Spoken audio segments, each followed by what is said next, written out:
Dari dulu nih ya, Jakarta tuh emang salah satu kota yang punya banyak masalah, terutama di tata kota. Dan kalau lu tinggal di Jabodetabek, mungkin lu udah ngerasain sendiri ya, banyak masalahnya tuh gimana ya, macem-macem gitu. Mulai dari kemacetan yang gak selesai-selesai, masalah polusi udara ya kan, dan infrastruktur transportasi tuh yang buruk. Ya pokoknya semua hal yang jadi bulan-bulanan netizen deh, terutama yang dari Jakarta ya. Tapi kok bisa ya sampai segininya? Kira-kira apa sih yang jadi akar permasalahannya dan gimana cara Jakarta gitu, terutama pemerintahannya, bisa memperbaiki masalah-masalah ini? Tonton video ini sampai habis biar lo dapat keseluruhan insight-nya, dan jangan lupa subscribe.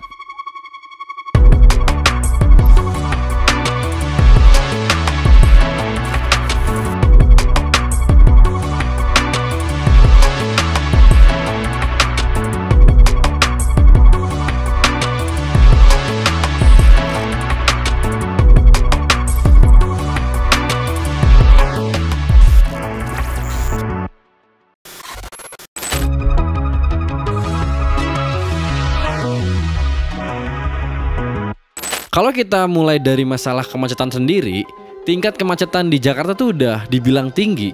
Menurut Kombes Polri Latif Usman di tahun 2017, Jakarta tuh udah ranking keempat dunia soal kemacetan. Walaupun sempat turun di tahun 2021 kemarin karena pandemi ya, di tahun 2020 kemarin sampai sekarang tuh udah naik lagi gitu.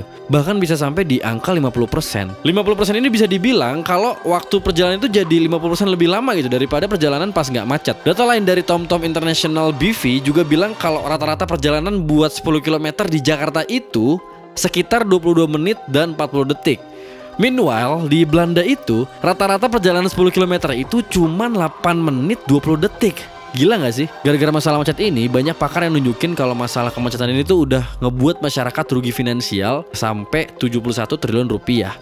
Kok bisa sih separah ini? Mungkin ini ada hubungannya ya sama penelitian dari Stanford yang bilang kalau warga Indonesia itu adalah warga yang paling malas buat jalan di dunia.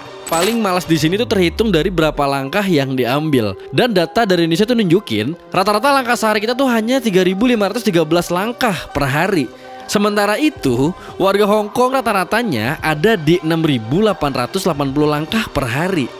Perbandingannya itu sampai hampir 2 kali lipat.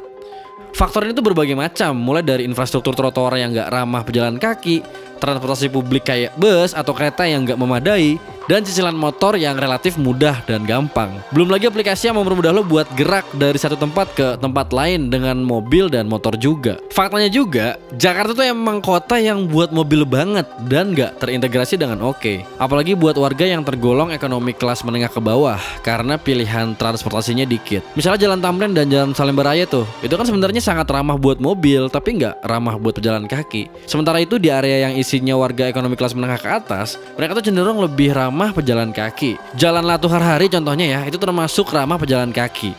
Kalau jalanan nggak ramah pejalan kaki, apalagi kalau transportasi publik nggak memadai, pilihan transportasi warga tuh jadi sangat terbatas juga. Belum lagi kalau trotoarnya rusak ya, kepotong, dipakai buat pengendara motor, atau ada yang jualan di pinggir jalan. Fakta ini juga didukung dari data New York Times ya, yang bilang cuma 7% dari 7.200 km jalan di Jakarta itu tuh punya trotoar. Dan dari 7% itu cuma 20% yang katanya tuh bisa digunakan. Salah satu jawaban kenapa akumulasi sampai perkembangan dan kualitas infrastruktur Jakarta yang buruk bisa dilihat dari minimnya regulasi dan investasi dari sektor publik maupun privat sih. Apalagi kalau investasinya itu lebih banyak ngarah ke penggunaan kendaraan pribadi. Belum lagi tingkatnya overpopulasi di Jakarta ya, yang bikin demand terhadap transportasi jadi meningkat tinggi. Jadi ya nggak heran kan ya kalau domino efeknya jadi separah ini. Nah terus apa sih yang sebenarnya pemerintah bisa lakukan?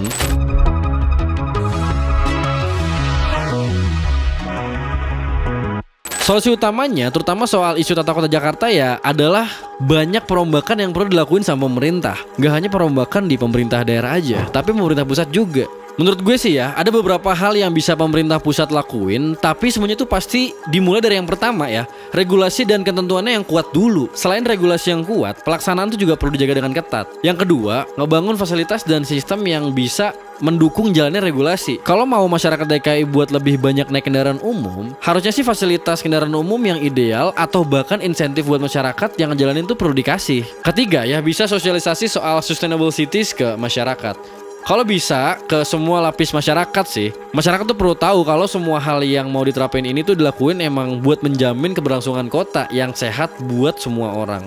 Yang berikutnya itu memperkuat strategi urban planning ya, yang ramah dan pelaksanaannya. Menurut gue banyak sih cara biar tata kota Indonesia itu bisa lebih baik ya, dan ramah akses transportasi serta pejalan kaki. Terakhir ya, biar semua ini bisa berjalan secara maksimal dan efektif gitu, pemerintahan tuh perlu ngelibatin pihak lain. Mulai dari sektor swasta, organisasi masyarakat atau LSM, sampai ke organisasi yang fokus di penyusunan kebijakan, bisa ngebantu kelancaran semua ini.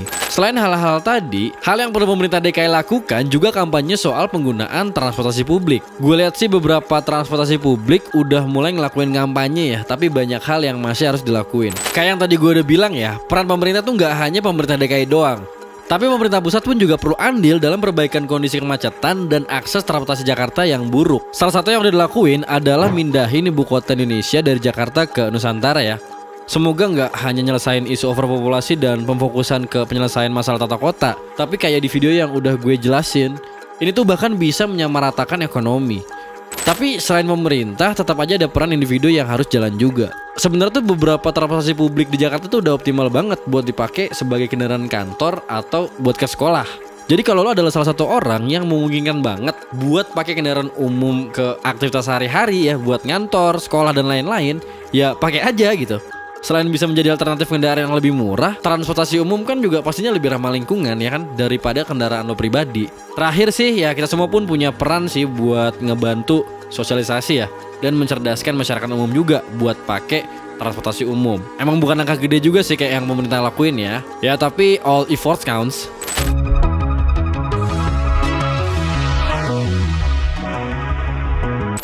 Akhir kata banyak banget ya PR yang perlu diselesain biar Jakarta tuh jadi smart dan jadi sustainable city. Baik PR yang perlu dikerjain sama pemerintah maupun PR individu masing-masing sebagai yang tinggal di Jabodetabek. Yang jelas, Jakarta tuh punya potensi yang gede banget ya buat jadi kota yang ramah transportasi dan pejalan kaki. Begitu pula di kota-kota atau kabupaten di sekitarnya sih. Gua harap sih hal ini nggak diabaikan lagi ya sama pemerintah daerah maupun pemerintah pusat. Tapi kalau menurut lu sendiri gimana? Jakarta masih bisa nggak nih jadi kota yang ramah akses transportasi dan pejalan kaki? Tulis di kolom komentar ya, jangan lupa. Gue tuh pengen banget dengar pendapat lo semua. Kalau lo mau request topik video, lo boleh taruh di kolom komentar juga. Gue bakal coba masukin list dan kita buatin kontennya. Jangan lupa subscribe juga, follow Instagram dan TikTok The Futurist Gen Z. Akhir kata, gue Yoga dari The Futurist Gen Z.